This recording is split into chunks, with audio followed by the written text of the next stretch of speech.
said Sekou Chidi Kofi was born dead, but that was a lie history told itself to sleep at night. The truth is louder. The truth begins with silence, so complete it frightened even the Matriarchy of Phiriso, an empire of mothers, queens, and ancestral mathematicians who measured fate the way others measured blood pressure or weather.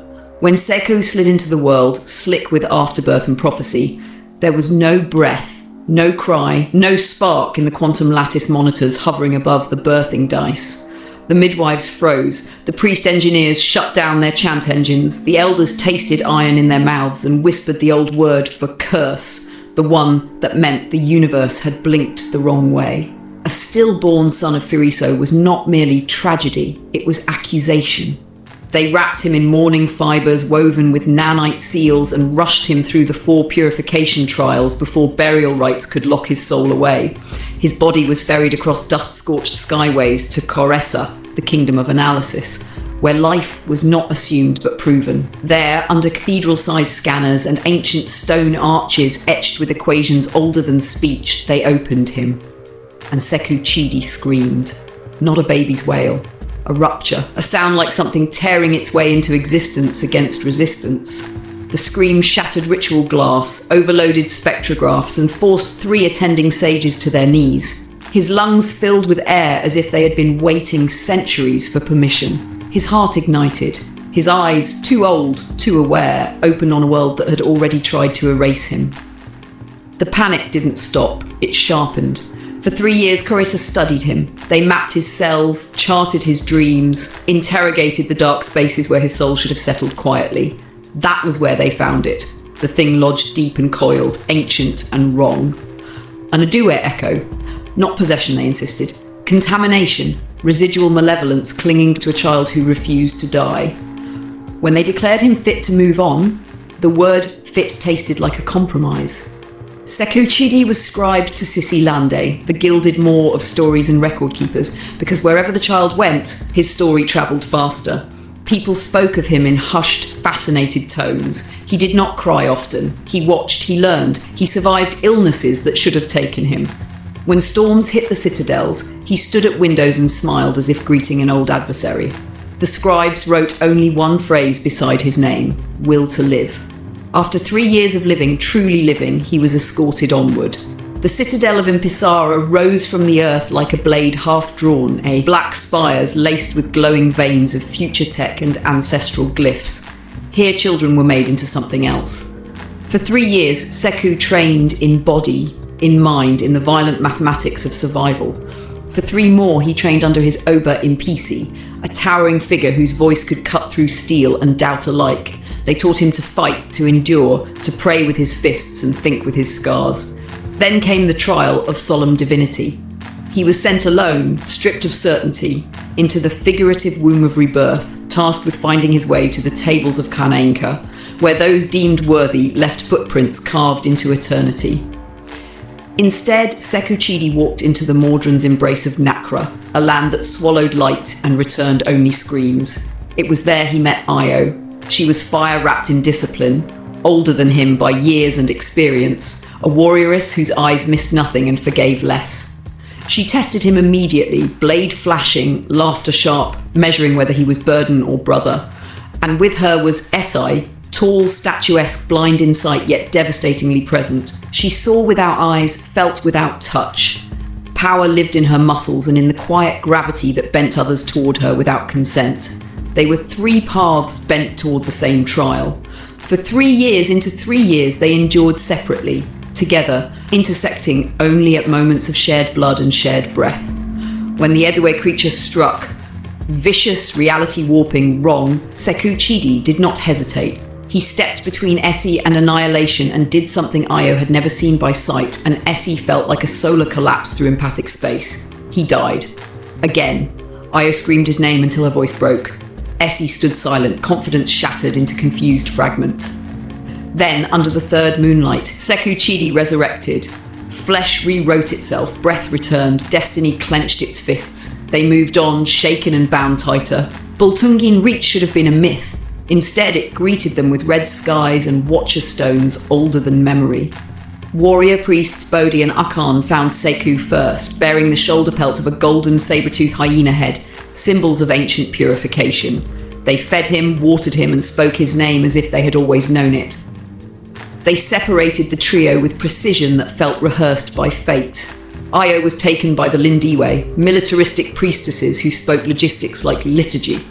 AC went with the Zuri, semi-operational tacticians whose rituals looked suspiciously like war. Sekou trained with Bodhi and Akan in a great spire where pain was curriculum and survival was the only grade. Years passed beyond years. When they reunited, they were no longer children, nor merely warriors. They were something sharpened. At the citadel of Impisara, purified alongside 9 others, ancient ways burned away to make room for modernity, for future tense existence. It was there science caught up to prophecy. Quantum molecular analysis peeled back Sekou's lineage and found truth glowing beneath myth. He was royal blood, son of Queen Mother Imani Amara Zola. The cathedral shook when they named him Krokuta, the Impisi Phiri, the purifier animal of the secret. War followed him like shadow. He cleansed lands of Adua corruption. He sacrificed himself repeatedly. None mattered like the last. The event erased from canonical history. The crucifixion of Bultungin Reach and Impisara. Kingdoms burned, councils unified in grief and rage. The Mordran had done it, led by Mazi Kalo. Sekou Chidi fought until death and then beyond it. His body was found. 3 moonlights passed. He rose again, elsewhere, else when, memory shattered. The border does not announce itself, it simply begins to behave differently. Sekou Chidi feels it before any sensor confirms it, before Io's layered drones whisper warnings into her retinal HUD, before Essie's breath subtly changes cadence as the unseen currents speak to her. Space grows dense, light bends inward, reluctant to leave. The MDL border sectors are less a place than a hesitation in reality, a region where law, physical, political, spiritual, has been wounded too many times to heal cleanly. He stands at the forward ramp of the carrier, armoured in modernised Impisaran battleplate, threaded with relic code he does not remember earning. His reflection fractures across the viewport glass, a man assembled from scars, purpose and absence. Memory refuses him, but instinct kneels at his feet. Every system in his body hums at a frequency that does not belong to this era, as if time itself recognises him as an unresolved equation. Mazi Kalo is close. That knowledge arrives not as thought, but as gravity. Io works behind him, hands moving faster than language, engineering miracles out of salvaged Mordran tech and stolen CC Council schematics. She has rebuilt the ship twice since entering the border sectors, once for combat, once for survival. Her face is harder than Sekou remembers it being, though he does not know how he remembers anything about her at all. She glances at him when she thinks he isn't looking, as if checking whether he is still real. Essie stands apart, barefoot on the deck, palms open, blind eyes turned toward nothing and everything. The border speaks to her in pressure waves and emotional afterimages. She does not translate what it says. She never has.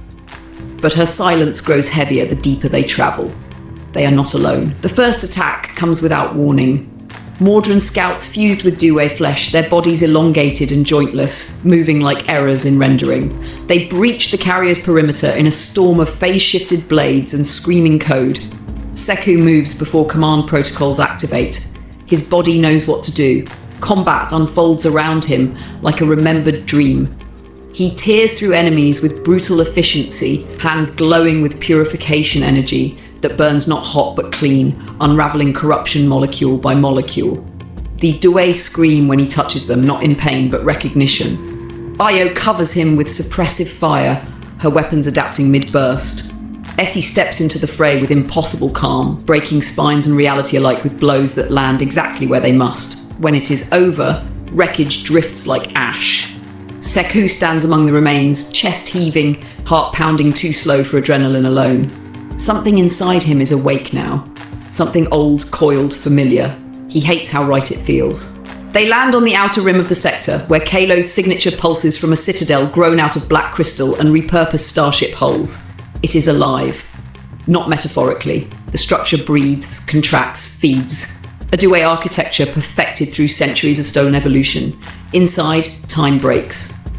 Corridors loop back on themselves. Gravity changes allegiance mid-step. Io curses as her tech flickers, forced to compensate for physics rewritten by intent rather than logic. Essie slows, listening harder, face tightening as if hearing a song she once loved and now fears. Sekou feels it then, the pull inward, not toward Kylo but toward himself. Visions rupture his perception, a mother's face crowned in gold and sorrow, the matriarchy burning. Tables of Kanenka cracking under too many names carved too deeply, his own hands drenched in light and blood, his deaths, all of them, not erased, stored. Mazi Kalo waits at the heart of the citadel. He looks human. That is the cruelty of it. Tall, composed, wrapped in ceremonial Mordran armour fused seamlessly with Iduwe sinew. His eyes glow faintly, not with madness, but with patience. He smiles when he sees Sekou, and the smile is almost fond. "You found me faster this time," Kalo says, voice smooth as sealed wounds. "That means you're remembering."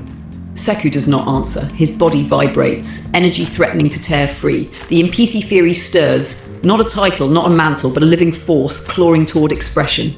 Kalo gestures, and the chamber fills with holographic ghosts, records long erased from history. The crucifixion, the unification born of devastation. Sekou at the center, dying and resurrecting until the universe itself began to warp around the repetition. "You think I destroyed your world," Kalo continues. "I preserved it. You were the catastrophe, Sekou Chidi, an extinction event wrapped in salvation." Io shouts for him to disengage. Essie staggers, hands clutching her chest as empathy overloads her senses. She feels Kalo's truth not as words, but as structure. He is Iduwe, yes, but bound by blood to something else. To Sekou. "You cannot kill me," Kalo says softly, "because I am what remained when they carved you open and named you Krokuta. I am your shadow made sovereign." The citadel begins to collapse inward, feeding on revelation.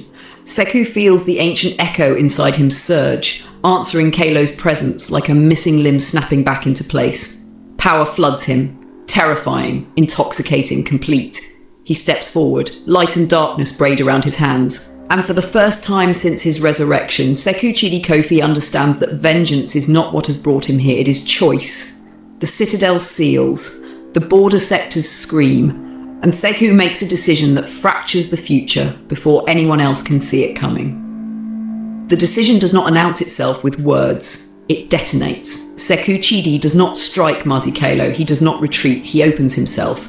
The Impisi Fury unfurls inside him like a sigil written in muscle and memory, and the citadel reacts as if pierced through its spine. Walls convulse, gravity spasms, the living architecture screams, not in fear, but in recognition of an apex force it was never meant to contain. Kalo's smile falters for the first time, not because of danger, but because of surprise. Sekou remembers, not gently, not sequentially. Memory floods him the way a star collapses inward before it explodes outward, compressed lives, layered deaths, the unbearable repetition of sacrifice framed as necessity. He remembers being crowned and crucified, being studied and sanctified, being weaponized by those who swore they were saving the world from itself. He remembers choosing death because it was easier than choosing consequence, and he remembers Kalo, not as an enemy, as a failsafe. They made Kalo from what they cut away from Sekou, his doubt, his hesitation, his capacity for mercy twisted into control. Bound with Duwe blood so it could never fully die. A shadow designed to end the purifier if the purifier ever remembered too much. The realization cracks something fundamental. Io feels it first. Her tech screens overload warnings as power signatures spike beyond measurable limits. She drops to one knee, teeth clenched, watching Sekou's silhouette distort, edges blurring, form destabilizing, as he is becoming less a man and more a rule being rewritten. Essie does not fall. She steps closer. Her blind eyes leak light, not vision, but perception given shape. She reaches out, not to stop him, not to guide him, but to anchor him. Her hands press to his back, and she feels the thing inside him recoil slightly, startled by connection. "Sekou," she says quietly, voice steady in the chaos. "You're still here."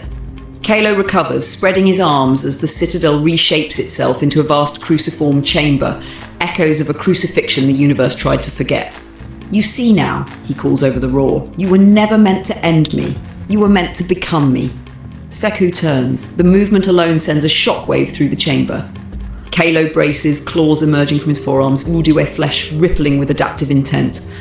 He attacks not wildly, but surgically, each blow calculated to sever Sekou from his allies, from himself. Their clash is not merely physical, it is ideological. Every strike is a question. Every counter is a refusal. They tear through the chamber, shattering stone, warping time. Sekou bleeds light, Kalo bleeds shadow. Neither gains ground for long. Ayo forces herself upright and does the impossible. She interfaces directly with the Citadel, injecting countercode written in desperation and genius. She destabilizes Kalo's control just enough for Essie to act. Essie steps into the space between Sekou and Kalo and releases something she has been holding since childhood. Grief weaponized into will. The empathic blast slams through Kalo, exposing him. Every stolen memory, every act committed in the name of balance. He screams, not in pain but in exposure. Sekou sees his opening. He does not kill Kalo, he absorbs him. The act is catastrophic. Shadow and light collapse inward, merging into Sekou's core. The Citadel implodes, folding itself into a singularity of memory and intent. Ayo grabs Essie and runs, dragging her toward the extraction corridor as space fractures behind them. Sekou stands at the center, body dissolving into a lattice of energy and flesh, eyes blazing with impossible awareness. He feels the universe recoil. He feels doors open. He feels himself becoming something that will never again fit cleanly into history. The explosion is silent. When Ayo and Essie awaken, the Citadel is gone. The border sectors are calm, too calm. Sekou Chidi Kofi is nowhere to be found. Only a scorched imprint remains where he stood, etched into reality itself like a warning. Weeks pass, then months. Across distant systems, anomalies begin to appear. Idue corruption vanishes overnight from entire worlds. Ancient tech awakens without instruction. Children are born who do not cry but breathe. Ayo stares at the data in disbelief. Essie feels a presence watching, waiting, learning. And somewhere beyond mapped space, Sekou Chidi opens his eyes. Not as a man reborn, but as something standing at the threshold of becoming. He speaks a name he does not recognize as his own. The universe listens. Singali!